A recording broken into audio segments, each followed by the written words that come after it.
Hello, hello. Salita po kayo, tita, para makita ko. Mic check. Mic check.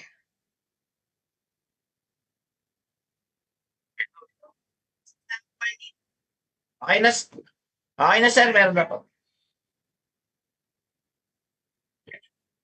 Test my hello, Mike.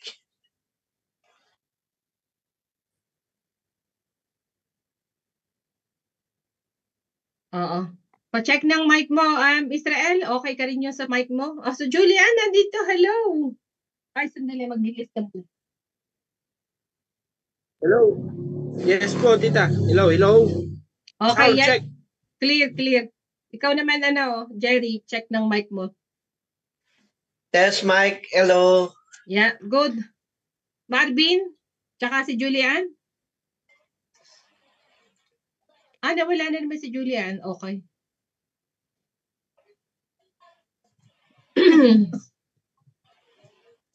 Okay na? Go ahead na tayo, Mike. Mike. Papasok na daw ang taga-tutong laksa. Papasok na daw. Hindi rin ma-open. Ba't kaya?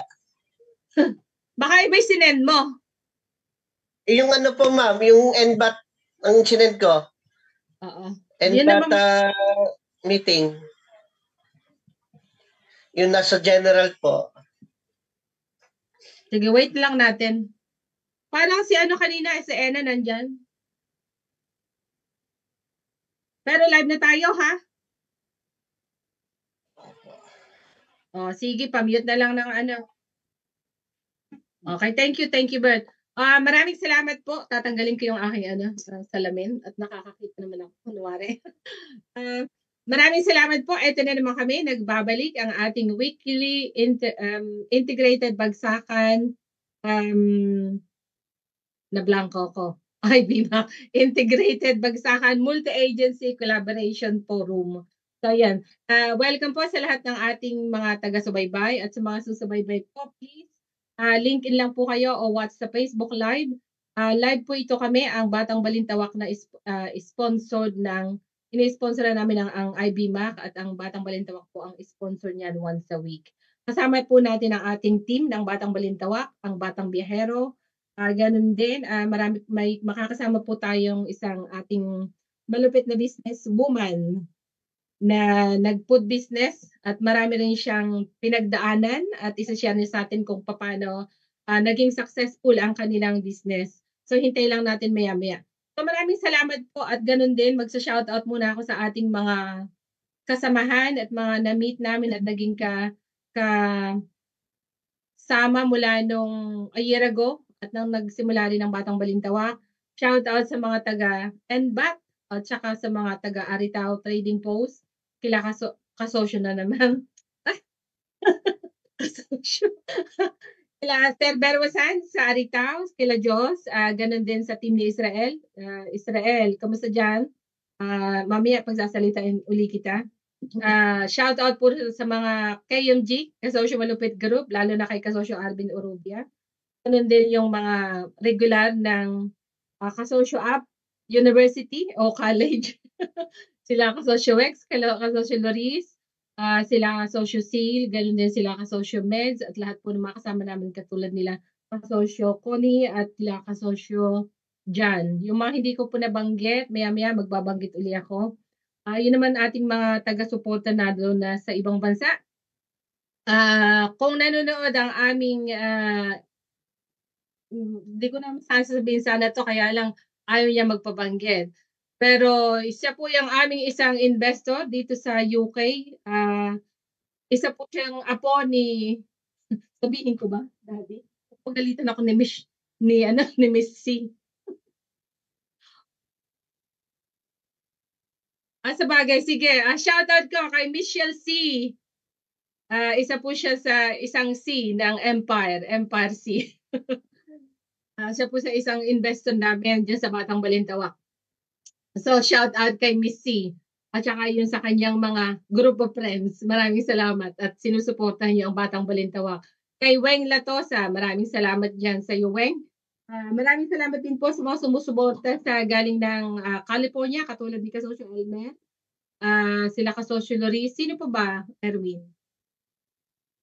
Sosyo Arvin Urubia. Sinabi ko na nga kanina, yung una Ay, pa, sinabi na. nabanggit. Una-unahan. Shout out nga pala kay Ma'am Rhea, nandiyan sa bahay ni Erwin. Si Kasosyo Mark Angelo, anong apelyido ni Mark Peñaflor? Si Kasosyo Warren Malyari ng France. Si Kasosyo, di ko kasi makuha yung apelyido ni Kasosyo Axel eh. Kasosyo Axel ng Siopao ng Italy. Si Kasosyo Marvin ng Canada, ng Siopao at Marvins. Ganun din. Sino pa ba yung si Kasosyo Elmer ng John, David and Company? Tama ba? Ganun din kay Kasosyo Hart Salunga ng Architectural Services. Kasosyo Hart.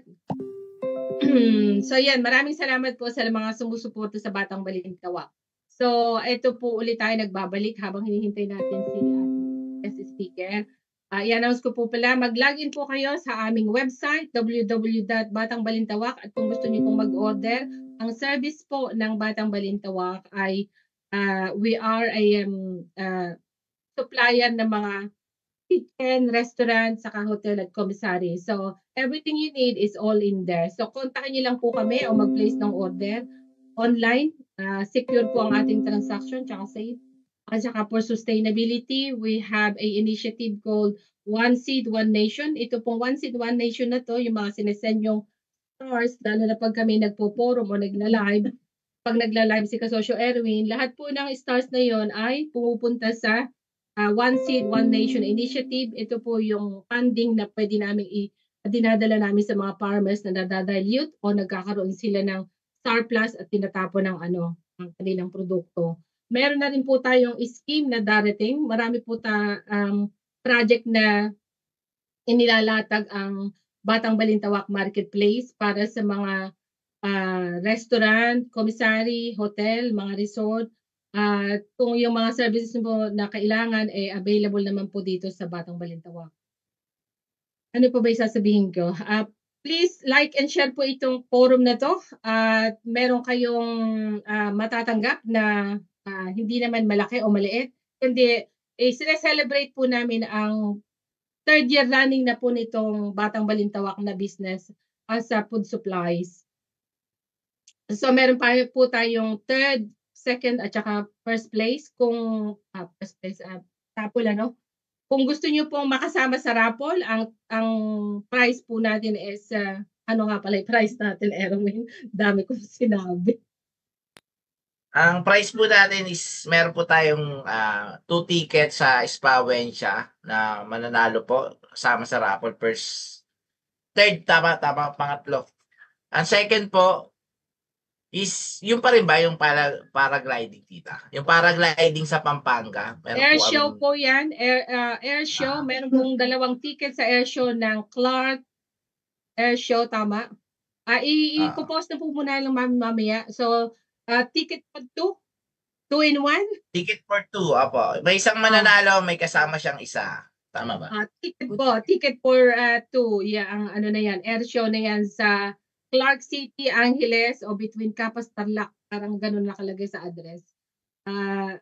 Pang prize po natin, ito-draw namin yan sa katapusan ng January as part of the celebration of Batang Balintawak Marketplace Anniversary. Meron po kaming ticket na 2 in 1 papuntang Siargao. Yan naman po ay courtesy ng kasosyo natin na isang travel agency. So, join lang po, i-share nyo, tsaka i-likes ito pong forum na to, at tsaka yung mga nagla-likes at nag-share doon po sa pag nagla-live si Kasosyo Erwin, at live din po ang ating Bagsakan Live.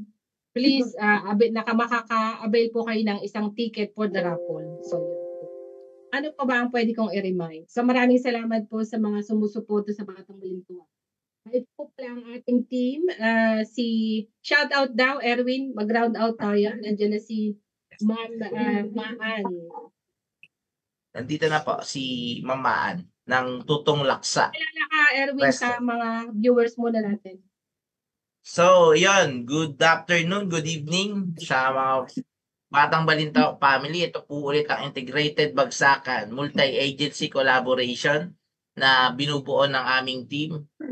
Si Sir Jerry. And then, ako nga po pala, si Erwin Negrito, Operation Manager, Acting Operation Manager po. And kasama natin ang team na Sir Jerry, ang ating Sales Consultant, Sir Marvin Esguera, ang ating HR and Marketing Consultant, Sir Bert ng IT Consultant natin, and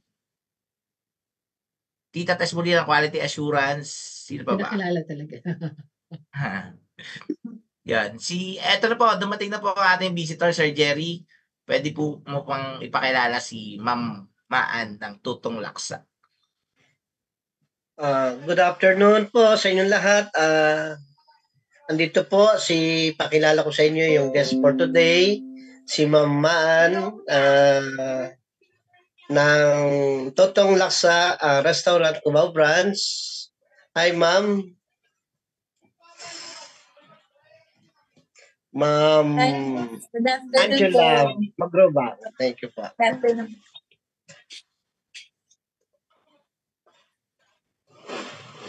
Thank you, ma'am. Nandito ka. Maraming salamat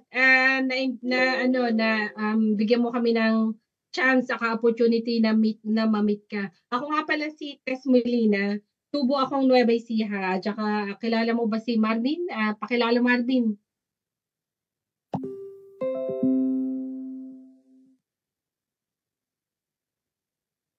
Hello po, magandang hapon po sa inyong lahat. Ayan, nandito na po ako, sorry.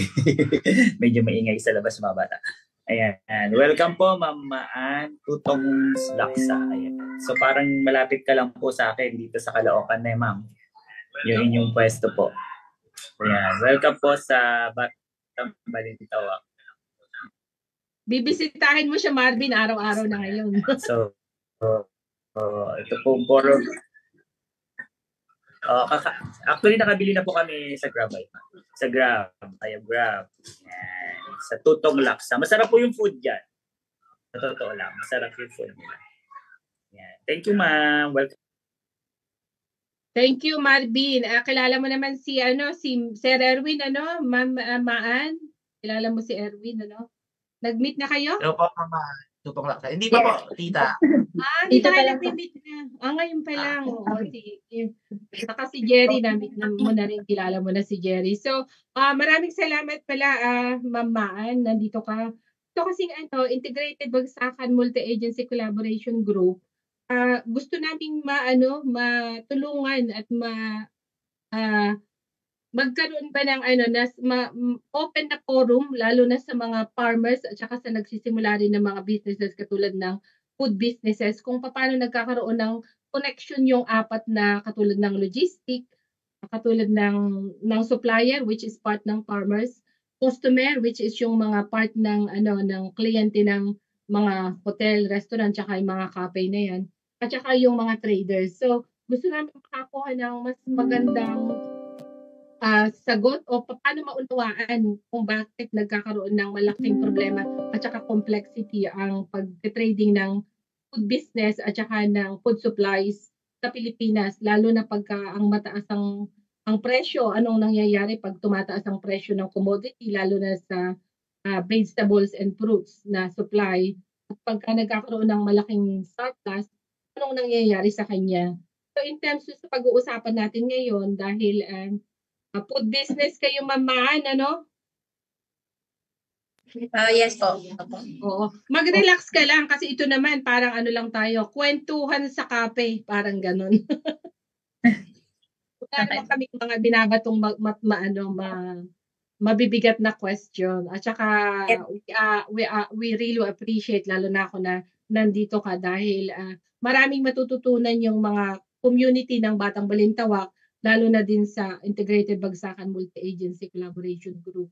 Yung mga farmers natin lalo na sa North, tulad ng Benguet at saka sa Nueva Ecija, kung paano yung produkto nila ay pumupunta sa isang katulad ng ng nila Ma'am Maan. So ang una nating gagawin ang ating structure na to, Papakilala ka lang Ma'am Maan, at saka kung paano nag-start. So, isurrounds lang doon sa success story ng business nyo at saka yung mga pinagdaanan nyo para may matutunan din yung mga susunod na mga gustong mag-business ng tulad nyo. O kaya naman sa mga supplier na naghahanap ng pwede nilang pag-supplyan ng produkto nila, lalo na mga farmers na naghahanap talaga ng supplier. So, yun lang. Pakilala ka, ma'am. Anong background ng company nyo at saka anong sinusupply na anong klase na food business meron kayo at paano kayo nagsimula? At magtatanong na rin yung team ng Batang Balintawak kung ano yung mga challenges nyo. Nabalitaan ko kay Sir Jerry kanina, marami kayong pinagdaanan. So yun, malaking ano yan sa amin, opportunity na maunawaan namin kung paano magsasucceed at saka paano yung naharap yung mga challenges na yon. Pero after that, nandito pa rin kayo at na-successful ng inyong business. So Mama Ann, nasa yun na yung nasa na yung mic. Good afternoon po. Actually, ito pong yung sa Cubao, franchise po siya. Tapos, hindi po ito yung main. Tapos, kaka-start ko lang last December. Bale, tinake over ko siya from my brother. So, yung brother ko po talaga yung nag-franchise. Tapos, since franchise siya, yung mga, kanyari yung mga gulay, pwede, may time po na kumukuha sa iba or may time din na kumukuha kami from the main branch. Kasi, di ba po madaming tutong. So, wait lang po. Hindi lang. Sige, nabisi si Ma'am Baan. Saglit lang tayo. Ano ba si Jerry yung tutong? Ano ba siya? Bakit naging tutong siya? Tutong. Parang hindi ko, ano bang concept ng tutong? Bakit tutong? Ano ma'am to Ayun. Hello. Ay, sige, baka na si Ma'am. Ayan pala ka actually po yung tutong po is yung Laksa siya. Yung tutong is nickname po talaga ng parang pinaka-owner. Okay. Yeah, so nickname siya. Tapos, nakita nila na yung try yung Macanese Laksa dito sa Pilipinas since hindi naman siya common. So yun po. Tapos eventually nagpa-franchise na sila nang dumadami. So, like yung dito po sa Cubao, tinry po ng brother ko kasi nakita nila na something nakakaiba yung laksa. Hindi siya common na sinaserve sa mga Pinoy. Tinry nila na parang magandang, parang magandang opportunity na ma-introduce yung ganong klaseng pagkain sa Pinas. So, na-franchise sila. Tapos, naka 1 year na. Bale, naka 1 year po last year. And then, nitong December lang po, change lang po ng management na ako po yung nag-take over. Pero, ano pa rin po siya, tutong Laksa. Franchise po rin po siya sa main, which is nasa Caloocan. Tapos, yun po. Ang sinuservice noodles na iba-iba yung sa topping. So, may konting gulay siya na, bale, ang common niya talaga is soup. Yung soup po. Yun. And then, bread sa konting side dish, which is galing po yun sa main branch po. So talagang ang kailangan namin ng mga supplier is yung gulay and yung karne. Yun po. May tanong daw si Erwin. Talagang pinik si Erwin. Hello po. Ano naman may advice mo sa mga tulad namin as supplier? Ano ba yung pwede nyong may advice? Or gusto nyo as restaurant owner kayo, ano ba yung gusto nyo makita as sa supplier po? Yung tanong. Sa supplier po kasi, syempre kailangan namin ng medyo mas mababang presyo. Kaya naghahanap kami usually kung saan merong mababa. Pero still magandang quality na makakakuha kami para ang masaserve din namin sa customers namin masarap yung magandang quality rin ng pagkain. So minsan tinatanong namin yung kunyari yung sa delivery kung paano ba yun. At saka, yung ako po sa case ko ngayon, since bagong management ko, tinatry ko po na makakuha ng merong resibo. Kasi which is I understand pag sa iba po, di ba po by bulk po yun madalas. Mas makakamura kapag madami talaga. Kaya lang po sa case namin, maliit po yung tindahan namin. So, kahit gusto ko kunin yung mura na sana na offer sa amin, hindi po namin kailangan yung ganun kadami gulay. Pero buti na lang din po, ang in-offer po sa akin na presyo is sakto lang din po na mababa na kaya ko siyang bilhin kahit na hindi ganun kadami yung orders namin. Which is nakatulong din po sa akin na meron na ako resibo, tapos yung presyo pang naibigay sa akin is hindi kasing mahal ng kung pupunta man ako ng palengke na malapit dito. So, okay pa rin siya.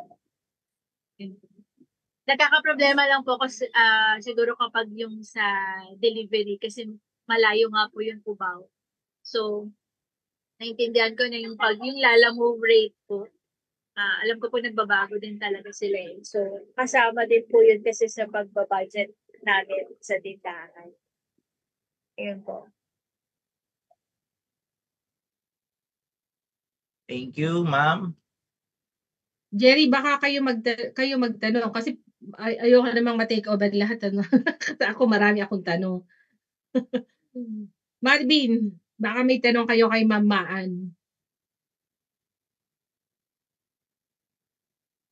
So, Ma'am Maan, ano magtanong ng tatlo, no? Ako na lang. Sige. Ma'am Maan, sabi mo bago ka pa lang dyan sa ikaw ang nag-take over. Ano yung mga reason? Kahit hindi mo naman kung ayaw mo lang kung okay mo lang i-disclose, ano? Ano yung mga reason na bakit kailangan ang isang company o isang restaurant owner na mag-take over? Ano yung mga kailangan na naging points o hindi naman siguro? I-rephrase ko yung tanong ko. Ano yung mga naging challenges bakit kailangan mong i-take over? Okay ba? Hindi kasi po yung nag-franchise is actually hindi physically na nandito sa Pilipinas. So, yung mga ibang bagay po na kunyari, katulad nun yung mga pagsusupply na, ang dati po kasi na ginagawa nila nung nandito sila yung nakakapag-asikaso na sila mismo. So, eventually, nung wala po sila dito, may mga ganong parts na hindi nila na sa iba na napapaisip, sa staff na napapasikaso. So, which is OFW ba? tricky talaga siya. OFW sila na nasa ibang bansa at tapos ikaw nag-take over, ganun? Saka po nag-try lang po sila na lumipat. Nag-try lang sila ng ibang bansa if mag-work siya. Yun. So, tinry din naman po nila na sila pa rin talaga ang sa tindahan. Kaya lang po, iba po talaga na, kunyari, yung mga suppliers, sila yung nakakakita, nakakausap, ganun. So, yun po yung parang challenge. Kaya kailangan merong ibang mag-take over. Iba na lang mag-ano ng sa tindahan. Oo. Pagka kasi di ba, marami tayong mga lalo na nung nag-pandemic. Nung nag-pandemic lalo na, it's all over the world naman. Alam naman natin na maraming naapektuhan ng mga hotel, commissary, mga restaurant. Yes po. So yung mga challenges na yon, hindi nakwento mo, ilang taon na pala yung lock? Actually, itong sa Cubao po is last year lang siya. Pero ibang branch na matagal na. So yung mga branches nyo na yun, ano yung mga naging challenges nyo during the pandemic? Tungkol po doon, yun po ang hindi ko sure. Kasi iba po yung may-ari sa ibang branch. Yun po. Kasi nakwento mo kanina yung delivery talaga naging problema at saka yung supplier. Kaya Yes po. Kasi parang mas maganda kung kunyari sa Caloocan po is malapit ang Balintawak. Kaya sa kanila po kami may time na kumukuha itong Cubao sa kanila. Pero yung gulay din po kasi is galing Balintawak. So, nakakatulong talaga na yung supplier is malapit sa kung saan man yung business ko. Pero kung kunyari, katulad po niyan, tinitingnan ko na malayo man po ako sa Balintawak, pero kung mabibigyan po ako ng supplier ng medyo friendly na rate, okay pa rin po ako na kahit hindi ako dito sa malapit. Kasi maganda pa rin yung nakukuha kong produkto, kung magagano. So yung sa part niyo, gusto niyo yung accessibility at saka yung right price, ano? Opo. Pagka Kasi ganyan, mahirap din po yung biyahe ngayon. oo nga, kasi tsaka yung tagal ng biyahe kung minsan galing pa ng ibang lugar. Perishable kasi ang goods ng yun nga po eh. fruits and vegetables. At saka minsan, pwede ka namang kumuha kahit saan sa tutuusin. Kaya lang, yung quality ang hinahanap nyo rin, ano? Opo. Ano pa yung mga tinitignan nyo na ano, na mga requirements sa supplier? Maliban dun sa mga nabanggit na natin kanina. Sa akin po ngayon talaga is yung resibo. Kaya yun po yung tanong kay Sir Jerry nung una, if meron po, kung mabibigyan po ako ng resibo. Bakit napaka-importante sa isang part ng owner na restaurant ang isang resibo? Ako po kasi as first time ko po na nag-ano ng business eh. Tapos, syempre dahil mag-explore pa lang ako, parang mas maganda para sa akin na yung keep track yung record. Tapos kung siguro po kung yung mga tungkol sa tax, kung aaralin ko na paano yung mga bayarin ng tax. So, para lang po kung sisilipin or anything, ako po, meron akong resibo. Meron akong maproprovide na, ito ay mababa naman talaga bigay nito. Tapos nakikita nila na ito lang talaga ang bigay ng supplier. So, hindi po siya questionable na bakit mababa ang labas ko ng pera kunyari sa gulay. So, makikita po nila na ang supplier ko naman, mababa din talaga ang bigay sa akin ng gulay. Yun po. So, sa akin lang po yun. Kasi first time ko na mag-ano ng business. So, para lang meron akong resibo sa mga ganong ano. Kasi kasama din po yun sa expenses ng tindahan eh. Oo. So, dyan sa, kasi bago ka pa lang din kamo nga dyan sa restaurant, dyan sa business nyo. Yes, sa mga katulad mong nag-start, kasi kami, nag-start lang din kami, mga 2.5 years ago, kasi running 3 years na kami. Sa point, sa sa pagraran ng restaurant, ano yung mga measurement o ano yung mga bagay na kailangan mong i-consider? Kasi marami rin tayong manonood o mga nagla-like sa share at saka yung mga viewers natin. Ano yung mga kailangan mong ano ang mga measurement o ano yung quality na kailangan mong makita para magkaroon ka ng successful na restaurant business sa mga nag-start na katulad mo. Katulad kanina, sinabi mo, resibo, importante yun. Okay. Ano pa yung mga bagay na sa business owner, ano pa yung mga bagay na kailangang nakikita mo na mas maging successful ang isang restaurant business? Yung sa amin po kasi, franchise siya. So, meron po kaming sinusunod na kung paano gumawa ang main na tutongs. So, lahat po ng paraan, ng ingredients, ng pagluluto nila is kailangan din namin sundin kasi franchise kami. So, yung quality po ng pagkain nila, kung gaano siya kasarap, gaano kaganda yung presentation, kailangan po namin sundin yun. So, halimbawa po, sa size ng kinukuha namin ng kunyari, papaya para sa salad, nagre-requesting po kami based doon po sa standards ng main po talaga para pasok siya doon sa ng tutongs na masasabing tutongs din talaga to kasi same quality po siya doon sa main. So sumusunod po kami doon sa standard nila na ganito dapat ang ng gulay na binibili, na ganito kalaki, ganun po. So yun po, sumusunod po kami sa kung ano yung binigay sa amin ng main. Para maganda po yung namin na ma-serve namin na pagkain at saka masarap. Okay, sige, thank you ma'am. Mukhang may tanong si Sir Jerry. Yes, ma'am. Nakangati kami.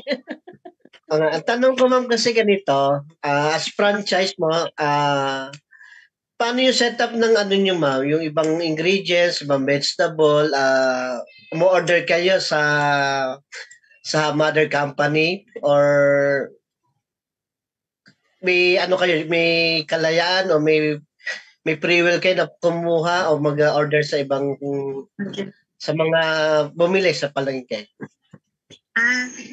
Actually po, merong mga pagkain na kailangan dun sa yung mismong luto talaga ng main po. Tapos, kunyari po, yung mga gulay, yung mga karne, kumukuha rin po kami sa kanila. Pero, may freedom po kami na kunyari, meron ako napiling ibang supplier. Kunyari po, yung sa gulay. Meron din po time na kumukuha din talaga kami ng gulay sa kanila. Pero meron din freedom. Kaya ngayon, tinry ko lang na may makukuha din ba akong ibang gulay. Pwede rin po yun. So, ang ano lang talaga sa franchise is yung main na pagkain. Pero in terms yung mga gulay, pwede rin kami kumuha sa iba. Pwede rin sa Apo. kanila. Yun po. Kamusta naman po naman yung pricing, ma'am, nanggaling sa head office compare sa binibilhan nyo sa amin? Hindi rin naman, konti lang din po yung difference. Kasi, bigay din po nila sa amin is presyong yung pareho lang din po ng kuha nila. Pero, sinubukan ko lang pong mag-try ng ibang supplier para lang kung sakali bang mabawasan yung dinideliver galing sa kanila. Pero in terms of sa presyo po, hindi naman po ganun. So si mother malayo. company, ma'am, meron siyang storage or may warehouse? Hindi ko po masasabing warehouse. Pero meron din po kasi sila mga supplier. Yun po. Meron din po sila mga supplier. Tapos, pwede rin po kumuha galing sa kanila. Kanya papasabay kami. Pwede rin po. Sige, ma'am. Thank you po. Po. Si Ma'am, ikaw, Erwin, may tanong ka kay Ma'am Maan?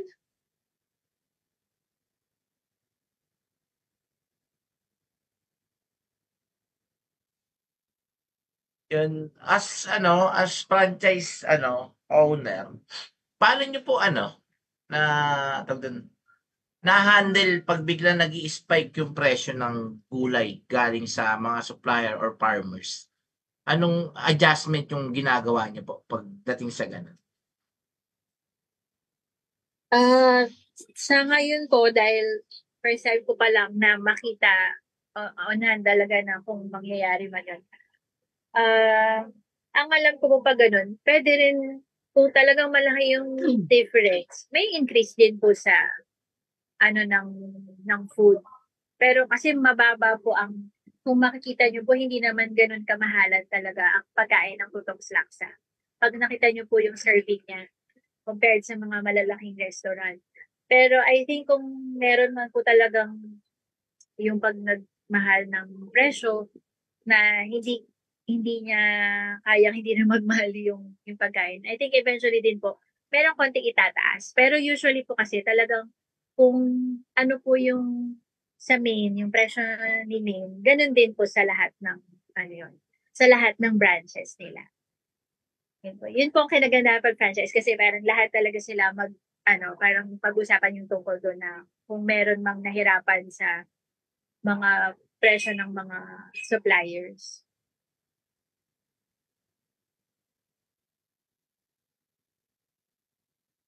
Tapos ka na, Erwin? Okay po. Yun na yan. Thank you. Thank you, Ma'am Maan. So, halimbawa kasi, advice naman din doon sa mga sa gustong mag-franchise. Kung halimbawa, ako gusto kong mag-franchise, ano yung mga maia-advise mo sa akin na kasi wala naman akong alam sa franchising na katulad ng food business. Pero kung gusto ko, kasi meron tayong mga audience, mga nanonood, anong pwede mong i-advise sa kanila na maging nila guidelines o siguro advice na masasabi sa mga gustong mag-franchise, anong mga pwede namin i-consider bago kami pumunta o bumili ng franchisable na product o ng business? Kung tungkol po sa franchise, ako po personally, kasi naniwala po ko doon sa, gusto ko po yung binibenta nila. So, parang type ko sa ibenta. Something nakakainin ko siya, something na gusto ko siya i-try. So, feeling ko ganun na din po kung makikita mo na willing ka gamitin or willing ka kainin yung product na binibenta mo. Feeling ko, importante po yun na kung maniniwala ka talaga sa produktong gusto mong ibenta. And then eventually po, syempre kasama din po yung kailangan meron kang parang pwedeng panggastos na sa pag-franchise, kung worth it ba siya na i-franchise. So, kunyari pa yung tutong something po siya kasi nakakaiba eh. Pero nakitaan po namin siya na, parang siya, magiging okay siya in the future. So, yun po. Oo. So, ibig sabihin yung personal choice mo yun, kasi personal choice mo. Halimbawa, yung mga ibang, katulad natin, marami tayong OFW sa Pilipinas, nasa mga ibang bansa. Kung halimbawa gusto nilang mag-franchise, ano yung may advice mo sa kanila as a new incoming dun sa sa mga small businesses o kaya sa mga franchisable business na yan?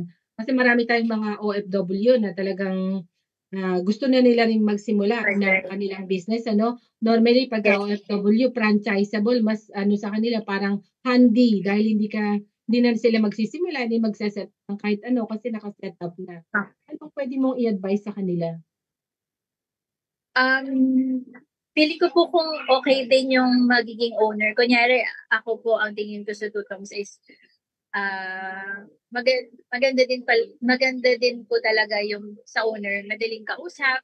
So, kung ano po yung kailangan tulong ng pag-franchise is i-provide nila. So, feeling ko importante din po na makita yun kung sino gusto mag-franchise, na makakausap talaga nila yung pinaka-owner na kung okay ba, mag-work ba sila together na matutulungan sila sa pagpapatakbo ng business. Kasi katulad nga po na sabi nyo, kung katulad ako first time ko na mangangapa sa lahat. Pero yung ganun ko na sila nag-a-assist, sila nag-help, kung mag-guide talaga kung paano rin yung business. Importante po yun na as start ng business, madaling kausap yung pakukuhanan niyo po ng business.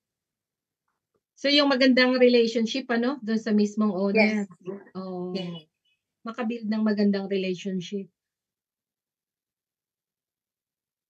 Pagka ganyan sa mga katulad yan sa restaurant, namimili rin ba kayo kung sino yung logistic nyo o meron nang ina-advise yung mother company na ito yung logistic natin, sila ang pwedeng mag-deliver ng mga produkto natin o meron ba kayong mga kontrata na logistic na kumukuha ng product para sa inyo o nagdi-deliver mismo sa inyo? Kasi nabanggit mo kanina yung Lalamove. Meron pa bang mga iba o meron talagang set na logistic o delivery forwarders o mga delivery services na kontrata sa inyo o doon sa franchisable? Sa ngayon wala. Kasi kunyari po sa amin maliit siya na brand. So, kunyari po kung kukuha man ako ng mga produkto galing sa kanila, actually pwede ko ilalamove. Pwede rin ako ang kumuha. Kasi konti lang po. So, yun po yung difference. Kung kunyari talagang malaki siya, tapos madami akong kukuhanin. So, yung part na sa logistics, pwede pa rin kung third party. O pwede ako mismo yung magsiset paano kukunin from the suppliers.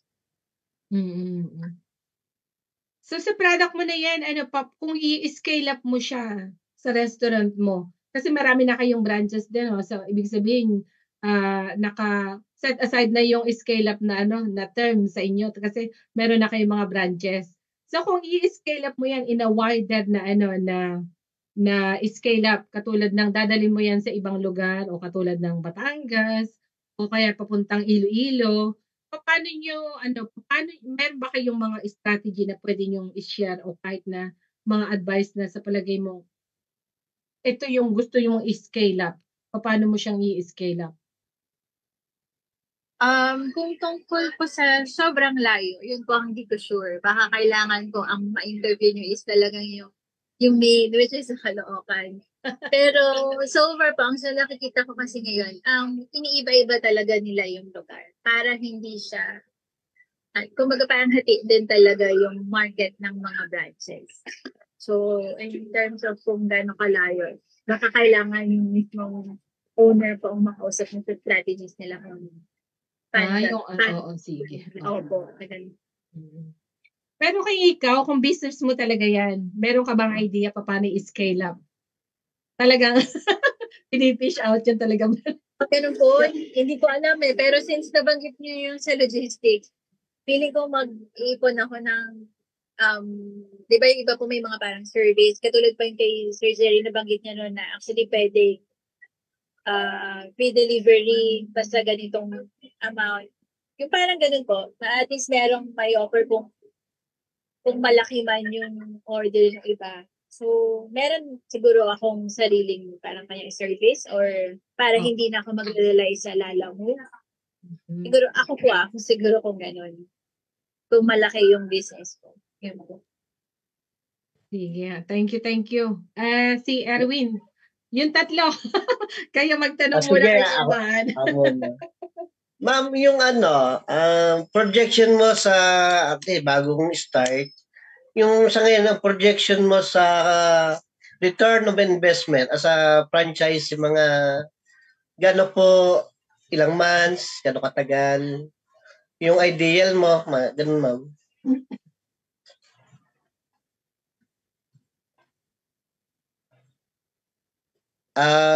Sa ROI po ma'am, ang sinasabi ko sa return on investment, anong ideal period or sa simula ngayon, ka-start mo lang last December, so anong mga projection mo para yung investment mo sa franchise, as a franchisee, mga kailan po kaya? O gaano katagal? Actually, yung totoo po dahil biglang ako yung kumuha, hindi ko alam kung kaya ba siya within 6 months o 1 year o kung kaya ba siya ng 3 months. Wala pa po talaga akong idea.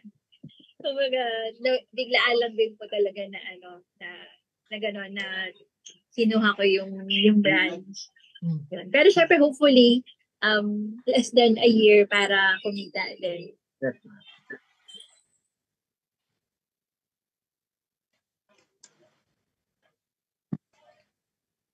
Pag kailangan mo ng Ma'am Maan, kasi ang Batang Balintawak, meron kaming mga talagang consultant.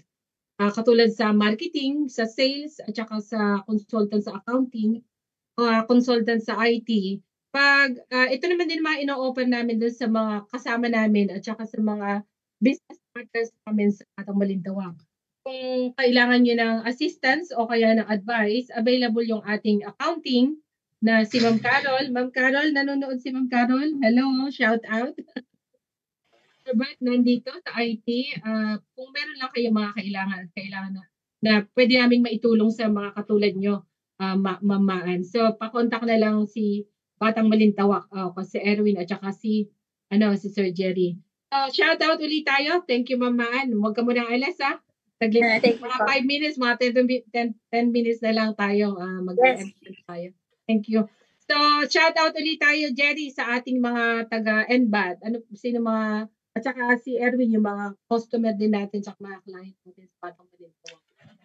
Yung partner natin sa logistics sa NBAT, Ma'am Jessica Cura, ang admin ng NBAT, tumutan ka. At saka yung mga client natin, corporate client. Sa dami, hindi na, walang isang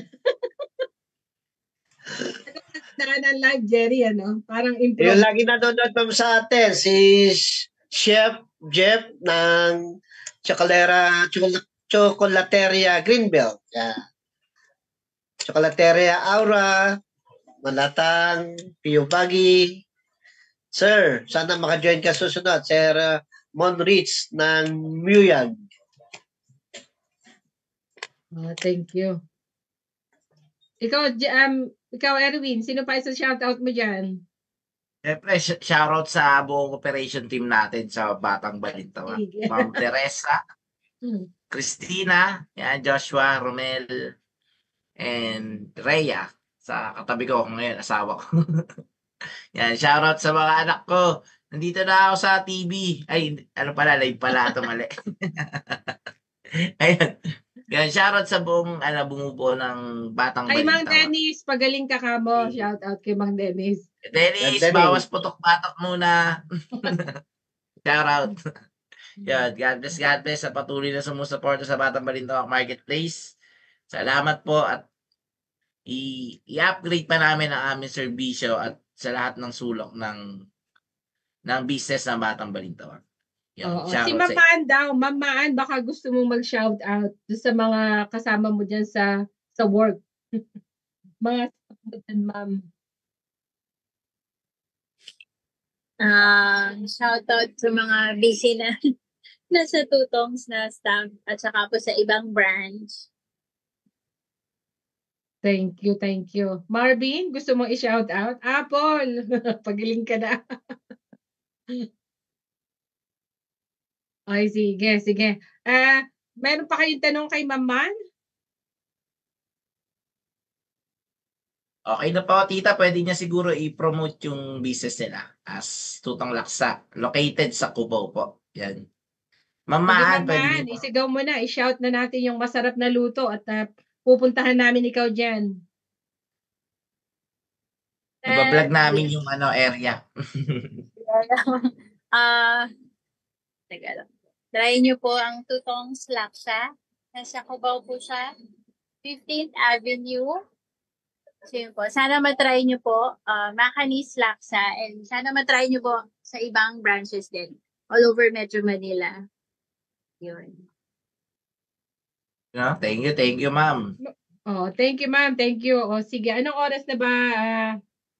Hindi ko makita. No? 6:23 p.m. sa Pinas. 6:23 p.m. Pinas time. Nasa UK po pala si Tita Ay, Tess Molina. Talaga, in-announce ko talaga. In-announce ko talaga. Magkaiba ng oras. Matanong kay Mamaan, ano pa ba, sa kasi mga nagsisimula, no? Alam mo, malalakas ang loob ng nagsisimula ngayon sa tutuusin, ano? Kasi marami ng sakit tanong sa inyong lahat, tama si Mamaan. Sa palagay ko, maraming nagsisimula ngayon, malalakas ang loob. Bakit kaya?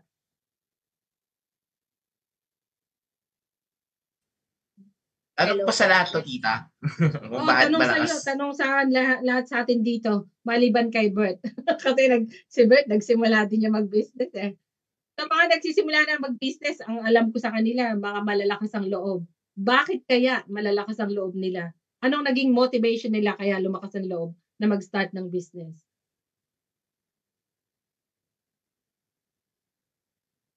Ako muna, pwede sige. Tingin ko kung bakit mas lumakas na yung loob ng community na mag-business is mas umangat yung natin sa technology. Yung information natin sa technology, nandiyan na. One click away, pwede mo nang matutunan yung mga bagay-bagay. Over sa dati, hindi available yung information about sa pagbi-business. And gumanda na rin kasi yung takbo ng, lalo na nalipap na yung pandemic, isa rin sa yung bagay na may opportunity na masabayan mo yung wave nung paglipap ng pandemic na lumalabas na ulit yung tao, meron na ulit market sa labas or habang may market ka sa labas, may online pa, which is tingin ko isa sa nakikita nilang may opportunity ng paglipap nung pandemic times na masabayan yung mga trend ngayon. And maraming food vlogger na na kahit nasa kasulok-sulukan yung pagkain or ang restaurant or kung ano mang business, one click away pwedeng sumikat yung yung business mo ngayon dahil dun sa mga ganun. So malaki yung part ng social media dun sa sa pagbi-business ngayon. Kaya mas madali na siyang i-market compare sa lumang estilo na tayo antay ng customer. Ngayon kasi kalat na talaga siya. Pwede kang sumikat anytime. Sa tingin po ayun po. Sige. Si Ma'am, na lang, last na tanong na to kay Ma'am Maan, yon yung mga, bakit malakas ang loob mo na mag-business dahil sabi mo nga, umpisa mo lang, bakit lumakas ang loob mo na mag-business? Kasi po, nag-OFW din ako. And yung food na laksa is na-try, ibang laksa pero nakatry na rin ako. So, parang nakikita ko bilang Pilipino mahilig mahilig mag-explore ng pagkain. Parang na-feel ko napapatok siya. And tama po yung sabi ni Sir, ang social media po talaga, iba talaga yung ano po niya. Iba yung effect ng social media. Minsan, nakita mo lang tapos or na-message ka lang, tapos eventually yun po yung magiging, yung parang, kunyari, katulad po yung sa supplier, yung sa inyo po na nakita lang, tapos na-message, yung gano'n. Eventually, dun ka po magkakaroon ng bagong network. So, compared po sa dati, parang mas malawak po ang network ng mga tao ngayon dahil sa social media.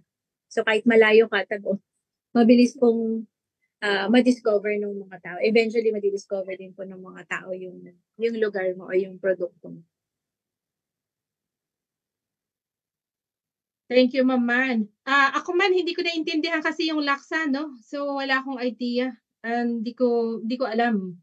So, sa mga, halimbawa, taga-Europe, hindi ko naman alam talaga siya. Wala rin akong alam sa mga pagkain. Kung pwedeng bigyan mo ako ng konting flavor, ano ba ang meron ng laksa? Ano ba yun? Ang laksa po kasi is para may coconut taste siya. So, kung kumakain ka ng paano ba siya i-describe? Saan siya originally, yung pagkain na yan? Pilipino Kasi po talaga na original o?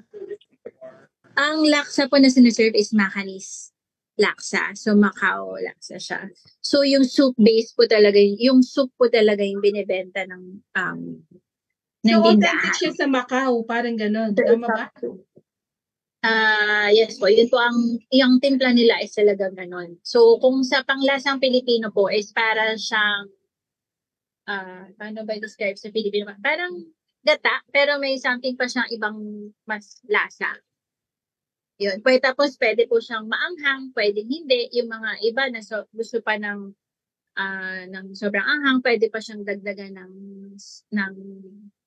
anghang ng spicy level. Pero doon sa mga hindi po mahilig sa maanghang, pwede mo rin siyang kainin ng ganun. So, yung pinakasabaw po talaga yung binibenta. Yung pinakamalasa so ng sabaw. Naging fusion na ng Filipino taste, para siyang ganon. Meron din po siya parang na taste kasi meron siyang coconut taste. Pero something siya kakaiba doon po sa mga hindi rin talaga mahilig pa mag-try. Hindi ko alam kung magugustuhan. Pero since meron po siyang option na kunyari pwede mong gawing spicy, hindi spicy, or konti lang. At least kung magta-try ka lang, pwede mo po siyang i-try na iba-iba. Oo. Ano yan, ino-order na talaga sa inyo o in-order sa'yo, lulutuin nyo o luto na talaga? Ay, niluluto po. Pine-prepare po talaga. Niluluto wala po kang talaga. luto dyan. Pinakain. Meron po kung pupunta po kayo sa Biyeryon. Sige, pupunta ako. Sige po. Kasi hindi ko din naman alam, madalas din kami lumalabas, pero ang normally pinupuntahan namin dito yung katulad ng Korean, Chinese, Japanese, mga ganon. So yung bago ako dun sa pandinig I'm new dun sa sa lasa ng ano ba talaga yung lasa ng oo, kaya gusto ko ring kumbaga kung yung ramen po is walang coconut, parang ganon. Ito, meron siyang coconut taste. Tapos yung flavor talaga ng parang pinakakain. So, kaya malasa siya. So, dapat pala, yung chef nyo rin, alam talaga niya yung lasa, no? Hindi yung nakasunod dun sa standard operating procedure nyo. Tinitrain po talaga. Opo. Yun po ang kinagahandahan din ng franchise. Tinitrain po talaga nila na kailangan kung ano yung luto ng tutong, siya ang masunod ng kahit anong challenge. Yun po maganda. Sige. At least, meron na akong idea kung ano siya. Pipicturean ko na lang tapos isend ko sa inyo para at least alam ko ito ba yung laksa? Yes. So, pa-shoutout kay Sosyo Ron. Nanonood si Kasosyo Ron. On the way na daw siya pabalik sa bahay nila. Kasosyo Ron Moreno, maraming salamat. Ikaw ang maraming thank you. Appreciated lahat yung mga mga advice mo para sa Batang Balandawak. Kasosyo Ron Moreno nga po pala, ang kanilang business ay isang medical supplies, yung mga aprons and everything. Hindi lang medical supplies, kung kayo po mga restaurant, nagsusupply din po sila ng mga tulad ng mga aprons, towels, hand gel, yung mga yan po. kailangan nyo, kontakin nyo po kami o pwede naman pong kontakin is Tracy Casosyoron. Sila po ang matagal na nagsusupply dyan sa Pilipinas ng lahat ng medical accessory supplies at saka ng mga hotel and restaurant. Then parang nagsusupply din sila sa mga ganun kung kailangan nyo ng supplies. So 30 years na po ang Romanescence ang alam ko, no? Casosyoron, sige. Thank you. Thank you sa pag-join sa live. Thank you. Tsaka sa pag-share na rin. So malapit na tayo, no? 5 minutes na lang. May invite din natin si Casosyoron dito sa forum. Marami tayong matututunan niya mga batang balintawak. Solid na mentor and consultant. One of tinuturing ko consultant ng batang balintawak. Sa distribution kasi magaling sila Casosyoron. Dahil 30 years na sila sa distribution. Na-troll na nila yung ups and down ng hindi man yung katulad ng success and success story or failure, kundi na yan, matagal na veteran. So tinatawag nga ni Erwin na OG. Tama ba?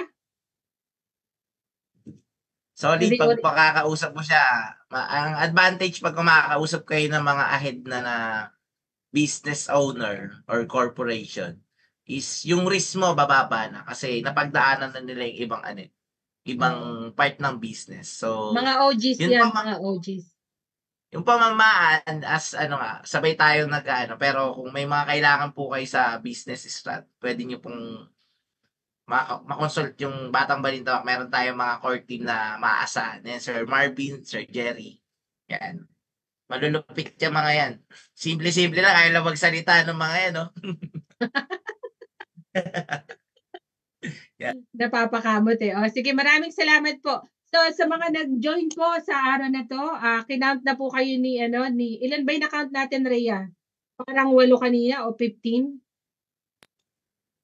Meron tayong raffle ticket na pumasok na 8. 8 ba? 8. Then counting pa po dun sa continuous na nag-share and nagpapalo po sa page na. Meron po tayong 8 raffle ticket. Last time ilan? Kasama? Nasa 8 to 10 na yung and continuous pa po yung pagbilang dito, hindi pa tapos. Sige, hanggang pa naman yan, yung continuous nyo lang pong i-like and share ang Batang Balintawak IB Mac Forum at saka ganun din po sa mga nagla-live. Pag nagla-live ng Bagsakan si Kasosyo o si Erwin, talagang Kasosyo di mawala, no? Shoutout ulit kay Kasosyo Admin Orobia, ang isa po naming malupit na consultant sa Batang Balintawak Marketplace. Si Ma'am Carol, kay Secretary Jerry tuloy na pangalan ko kay Gary. Gary, pasensya na si Gary. Gary De Salisa, shout out sa inyong mag-asawa. Ganon din kay Bert at saka sa kanyang family. Shout out sa inyong lahat yan. So, mamaan, magtatapos na po tayo. So, sa lahat po na nag-join, kasama po kayo sa raffle. Ito pong raffle na to, ilalive natin next sa katapusan ng January. So, kasama rin si Mamaan doon sa ating raffle na yan. Sa lahat po ng nag-guest namin last year at sa mga nagiging guest po namin this year, kasama din po kayo sa raffle na yan. At kung i-like and ilalike at saka i-share ng inyong staff, please nyo sa amin, i-email nyo sa amin para mabalid po namin kung meron kayong raffle ticket for the prizes na ito-draw natin po the end of this month. So marami pong salamat. Nagtatapos na po tayo. Mamaan, baka meron kang last word para sa ating mga viewers. Pa-open naman din po ng camera, please. Baka meron kang mga last word para sa ating mga viewers. Mag-join na kayo at pumasok sa Laksa Restaurant by Ma'am Maan. Sige, last word. Thank you. Sa Laksa po, sana ma-visit niyo po yung Facebook mismo ng Tutong's Laksa para makita niyo po yung iba't ibang branches na meron at mapuntahan niyo rin po, magbisita niyo. Ma'am, pagka may discount pa kami po, pumunta kami dyan. Sige po, basta mag-aabot. Magbabook na. Available din po pala for delivery. Meron ba ma'am, yung delivery niyo, meron siyang free delivery pagka 300 pesos ang order o meron siyang pagka na ordering bago mag-delivery? Meron po actually weekdays promo. So, meron pong, hindi ko lang sure itong Wednesday ba yun. Pwede nyo po i-check sa Facebook page. Meron pong weekdays promo na meron time na yung delivery is may less. So, pwede nyo pa i-check out yan sa lahat ng Facebook page ng Tutongs. Ay, nako. Sige, pupuntahan na namin yan. Pupuntahan ko na ngayon at saka mag-check ako. Salamat po. Tutungs talaga, no? Tutungs. May S ba siya? Ayun, doon ako, kita ko na. Tutungs Laksa, Cubao Branch. Ay, my grabe. Ang sarap naman. Nakakagutom. Mag-order na po kayo. Sa lahat po ng mga viewers. Thank you. Marvin, may sasabihin ka pa? Nawala si Marvin. Ikaw na lang, Jerry. Hindi kumikibo si Yes, Marvin. And po naman ng sales, BBM. Maraming salamat, Ma'am. At nag-join kayo, pinamlakan nyo aming invite. At one day, Ma'am, schedule ako ng face-to-face meeting para din ma-meet namin kayo personally. Thank you po. Si Marvin, may sasabihin, last word. Kasi parang na-frozen ka kanina, no? Hindi, nakikinig lang po ako. Ayan, so thank you, Ma'am Maan. Ayan, masarap talaga yung laksa. Ako kasi favorite namin ni Mrs. yan. Kaya lang, Ma'am Maan, parang yung Singapore, yan, ano naman, flavor siya. Parang ganun, style. Si yung pala is Macau. So, kakaiba din yun. Pero tikman na namin po yan pag-grab kami nung minsan ng laksa. So, nasa Cubao pala kayo. So, more blessing, more sales po sa inyong restaurants, and I hope na yung mga followers namin puntahan niyo po yung Cubao branch ng Tutungs Laksa para po sila ay entertain. Ayan, malapit lang naman yun. So, maraming salamat, Mama.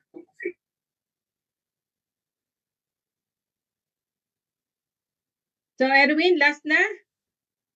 Last word, Erwin? So, ayun po. Salamat, Mama, sa pagkanyaya po sa aming IB Mac Forum. Salamat po, marami kami natutunan. And, ayun, titikman natin yung tutong laksa within this week. And kung pwede kami mag-vlog dyan, Mamaan, or pwede namin i-live yung, yung area nyo dyan. Yan. Thank you. God bless po sa lahat ng nanonood ulit ng Batang Balintawak. IB Mac Forum. Wala ka na bang isa-shout out, Erwin, sa mga viewers natin? Yun. Meron pa ba tayo mga sino ba? Ann Prenser ng Nueva Ecija, tita. Ang inyo pong pamangkin. Shout out. Thank you kay Ann Prenser. At saka kay Ma'am Cha ng Arrows Marketing. Kasosyo Cha, hello. Ayan po, kung may kailangan kayo ng mga freebies at saka mga staff na uniform, kailangan po ay kung kailangan niyo yan, please contact po kay Kasosyo Cha. Sila po ang Arrows Marketing. Lahat po ng inyong marketing merchandise, nag-provide sila niyan. So contact po, marami po kayong makukuha dyan na affordable at saka maganda yung kanilang mga quality ng marketing merchandise po nila. So marami pong salamat. Login po kayo sa www.batangbalintawakmarketplace.com. Kung gusto niyo pong mag-order online o kung gusto niyo meet and greet, available po ang ating sales consultant, Jerry at saka si Erwin. At kung gusto niyo naman po ng mga additional advices at support sa inyong mga panibagong businesses o sa mga nagsisimula, si Angel Bert Abagad po, ang ating IT consultant. Kung kailangan niyo po ng kanyang support, andyan po siya. Ang lahat ng IT system niyo, pwede niya pong iset up yan. Ganun din po sa admin. Makakatulong po kami kung paano umayos o mag-ayos ng inyong mga magagaling na staff at saka mababait na staff. No, Marvin. Tsaka sa accounting po kay Ma'am Carol. Sa mga nagsisimula, alam ko kailangan niyo ng accounting. Hindi naman po ganun kamahalan ang pagbabayad sa accounting. Mas mainam pong meron kayong accounting input. Yun po, si Ma'am Carol Desalisa, ating accounting consultant. Kung kailangan niyo po ng suporta dyan. Ganun din sa sales at saka sa operation. Sa logistics po namin, pagaling ka, Mr. Paderos, at saka dun sa aming satellite navigator sa NBAT, si Ena de los Santos, Judy Ann Santos o Julie Ann Santos. Wala na. Sige po.